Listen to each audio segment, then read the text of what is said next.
கர்த்தர் சொல்லுகிறார். அதுக்கப்புறமா ஒரு புதிதாக கண்டுபிடிக்கப்பட போகிற ஒரு பாம், அந்த பாம்புடைய ஷெல் ஓபன் ஆகுற மாதிரி கர்த்தர் எனக்கு ஒரு தரிசனத்தை காண்பித்தார். இந்த பாம் கண்டுபிடிப்பது நிமித்தமாய் உலகத்திலே திகில் உண்டாகும். முதலைகளை போல பிசாசு நகரங்களுக்குள்ளாக உலாவர போகிறான் என்று கர்த்தர் சொல்லுகிறார். ஹல்லேலூயா. வானத்திலே மிகப்பெரிய சத்தம் உண்டாக போகிறது. இந்த சத்தத்தின் நிமித்தமாய் பூமி அதிரும். பரலோகத்திலிருந்து இந்த சத்தம் உண்டாக போகிறது என்று கர்த்தர் சொல்லுகிறார். ஹல்லேலூயா, ஹல்லேலூயா, ஹல்லேலூயா. கர்த்தருடைய ஜனங்கள் பூரிகை எனும் பண்டிகையை கொண்டாடும் போது இதோ வானத்திலிருந்து ஒரு மிகப்பெரிய சத்தம் உண்டாக போகிறது என்று கர்த்தர் சொல்லுகிறார். ஹல்லேலூயா, ஹல்லேலூயா. நான் வேகமாக பார்த்தேன். பூரிம் பண்டிகை எப்பொழுது இஸ்ரவேலர்கள் இந்த 2025 கொண்டாட போறாங்கன்னு நான் பார்த்தேன். அது மார்ச் மாதத்திலே வருகிறது. எனவே மார்ச் மாதத்திற்காக நீங்கள் ஜெபியுங்கள். கர்த்தர் என்ன சித்தம் வைத்திருக்கிறாரோ நமக்கு தெரியாது. ஆனால் மிகப்பெரிய சத்தம்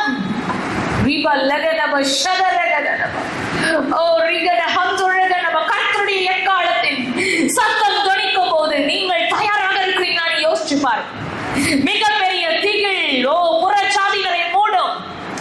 நீங்களோ கர்த்தருக்குள் மகிழ்ந்து களி கூறுங்கள் என்று கர்த்தர் சொல்கிறார். ஹல்லேலூயா, ஹல்லேலூயா. வெற்றியின் பண்டிகை பூரிம். பூரிம் எப்பொழுது கொண்டாடினாங்க? அங்கே இஸ்ரவேலர்கள் அழிக்கப்பட வேண்டும் என்று சொல்லி சூசான் நகரத்திலே அங்கே ஒரு ஆணை உண்டாகிறது. ஆமானின் மூலமாய், ஆமானின் திட்டத்தின் மூலமாய் அங்கே அந்த ஆணை கவிழ்க்கப்பட்ட பின்பாக எஸ்தரும் அந்த ஜனத்தின் பண்டிகையை கொண்டாடுகிறார்கள். அதுவே பூரிம் பண்டிகை. அப்படியான ஒரு பண்டிகை கர்த்தருடைய ஜனத்திற்கு வெற்றியும் புறஜாதியினருக்கு அழிவும். கர்த்தருடைய ஜனங்களை அழிக்க நினைக்கிற ஜனங்களுக்கு அழிவும், கர்த்தருடைய ஜனங்களுக்கோ வெற்றியும் உண்டாக போகிறது என்று கர்த்தர் சொல்கிறார். ஹல்லேலூயா. லோத்துவின் மனைவியை குறித்து நீங்கள் கேள்விப்படவில்லையா? பொருளாசையை குறித்து எச்சரிக்கையாக இருங்கள் என்று கர்த்தர் சொல்கிறார். கடைசி காலத்திலே பொருளாசை நிமித்தமாய் அநேகர் விழுந்து போவார்கள். நீங்களும் அப்படி மனம் மாறி விழுந்து போக தயாராகி கொண்டிருக்கிறீங்களான்னு கர்த்தர் கேட்கிறார். அப்படிப்பட்ட நாட்கள் உண்டாக போகிறது. லோத்துவின் நாட்களிலே நடந்தது போல மனுஷகுமாரன் வரும் நாட்களிலும் உண்டாயிருக்கும். உலகத்திற்கு பின்பாக ஓடுவதை விட்டுவிட்டு கர்த்தருக்கு பின்பாக ஓடுங்கள். ஹல்லேலூயா, ஹல்லேலூயா. உங்களை நீங்கள் பரிசுத்தம் பண்ணிக்கொண்டால் நீங்கள் கர்த்தருடைய மகிமையை காண்பீர்கள். மத்தேயு 16:25 தன் ஜீவனை விரும்புகிறவனோ அதை இழந்து போவான். தன் ஜீவனை கர்த்தருக்காக இழக்க விரும்புகிறவனோ அதை என்ன பண்ணுவான்? அதை பெற்றுக் கொள்வான், அதை கண்டடைவான் என்று வேதம் சொல்லுகிறது. சங்கீதம் 29 உங்களுடைய வீடுகளிலே நீங்கள் தியானம் செய்யுங்கள். கர்த்தருடைய சத்தத்தை குறித்து அது பேசுகிறது. கர்த்தருடைய சத்தம் உண்டாக போகிறது. நான் உங்கள் மத்தியிலே உலாவி வருவேன் என்று கர்த்தர் சொல்லுகிறார். ஹல்லேலூயா, ஹல்லேலூயா, ஹல்லேலூயா. அவர்கள் என்னை கண்டடைவார்கள். ஹல்லேலூயா. கர்த்தருடைய ஜனம் கர்த்தரை பார்க்கும் நாள் வந்தது என்று நீ சொல். அது களிப்பான நாள் என்று நீ சொல் என்று கர்த்தர் சொல்லுகிறார். என்னுடைய மனவாட்டியை நான் சந்திக்கும் நாள் அது களிப்பான நாளாக இருக்கிறபடினால் நீங்கள் மகிழ்ந்து களி கூறுங்கள் என்று கர்த்தர் சொல்லுகிறார். ஹல்லேலூயா. மேய்ப்பர்களையும் மாடுகளையும் நான் பாதுகாப்பேன். எரி பந்தத்தை பிடித்திருக்கும் என்னுடைய ஜனமே நீ மகிழ்ந்து களி கூறு. எரிபந்தம் என்றால் என்ன?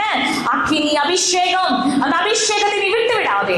இரவும் பகலும் அது எரிந்து கொண்டே இருக்க வேண்டும். உன்னுடைய வீட்டிலே ஜெபமும் தூபவர்க்கமும் எப்பொழுதும் எரிந்து கொண்டே இருக்க வேண்டும். ஹல்லேலூயா, ஹல்லேலூயா, ஹல்லேலூயா. எப்பொழுதும் நீங்கள் பிடித்துக் கொள்ளுங்கள். ஹல்லேலூயா. என் நிழலிலே அவர்கள் இருப்பார்கள் என்று கர்த்தர் பேசுகிறார். ஹல்லேலூயா. யோவான் 12:26 கர்த்தர் காண்பித்து அப்படியாக சொன்னார். ஹல்லேலூயா, ஹல்லேலூயா. உங்களுடைய கூடாரங்களின் மீது தேவனுடைய பாதுகாப்பு உண்டாகும்படியாக ஜெபியுங்கள். ஏனென்றால் அநேக கூடாரங்கள் விழுந்து போகும். கர்த்தரை நம்பாத ஜனங்களுடைய கூடாரங்கள் விழுந்து போகும்படியாக தேவனுடைய கோபாக்கினை வரப்போகிறது.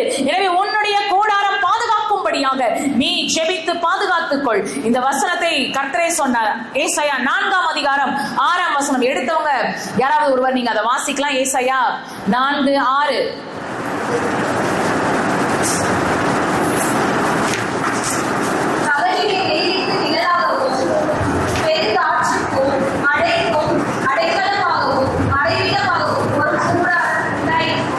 ஆமென். ஹல்லேலூயா, ஹல்லேலூயா. மழைக்கும் வெயிலுக்கும் அடைக்கலமாக உங்களுக்காக கர்த்தர் ஏற்படுத்துகிற கூடாரம் உண்டு. ஹல்லேலூயா. அதிலே நீங்கள் மகிழ்ந்து களி கூறுங்கள். அமெரிக்காவுடைய பினான்சியல் ஸ்டெபிலிட்டிக்காக நீங்க ஜெபம் பண்ணுங்க. டாலர் விழுந்து போகும்போது அநேக நாடுகளுடைய நீங்கள் ஜெபியுங்கள் என்று கர்த்தர் சொல்லி இருக்கிறார். சவுதி அரேபியா தேசத்தை குறித்து கர்த்தர் பேசினார். தௌலா என்ற வார்த்தைக்கு கிங்டம் ஆர் எம்பையர் என்ற அர்த்தம். அந்த தேசத்திலே அவங்களுடைய கிங்டம் இன்னும் பரவ போகிறது, அவங்களுடைய சட்டத்திட்டங்கள் பரவ போகிறது. அங்கே ஒரு லேடி அந்த விங்ஸ்க்கு மேல உட்கார்ந்து இருக்கிறத கர்த்தர் காண்பித்திருக்கிறார். எனவே சவுதி அரேபியா தேசத்துக்காக அவங்க பெண்களுக்கு முக்கியத்துவம் கொடுக்காத ஒரு நாடு சவுதி அரேபியா. ஆனா கர்த்தர் காண்பிக்கிற தரிசனமோ இப்படியாக இருக்கிறது. ஒரு பறக்கிற ஒரு பறவையின் மீது ஒரு லேடி உட்கார்ந்து இருக்கிறத கர்த்தர் காண்பித்திருக்கிறார். எனவே நீங்கள் அதற்காக ஜெபிங்கள். ஆஸ்திரேலியா தேசத்திலே அவர்களுக்கு ஜனங்களுக்குள்ளாக கன் ஷாட்ஸ் உண்டாக போகுது, எஸ்பெஷலி சர்ச்சுக்குள்ளாக அது நடக்க போகிறது. எனவே நீங்கள் ஆஸ்திரேலியா தேசத்திற்காக அங்கே இருக்கிற சபைகளுக்காக நீங்கள் ஜெபியுங்கள் என்று கர்த்தர் சொல்லுகிறார். அங்கே பாவம் பெருகுகிறபடினால் ரொம்ப ஓப்பன்னஸ், அது எதை பத்தி ஆண்டவர் சொல்றாருன்னு தெரியல, தங்களுடைய நிர்வாணம் வெளிப்படும்படியாக தங்களை அவர்கள் அடையாளப்படுத்துகிறது நிமித்தமாய் இப்படிப்பட்ட ஒரு காரியம் அங்கே சம்பவிக்க போகிறது.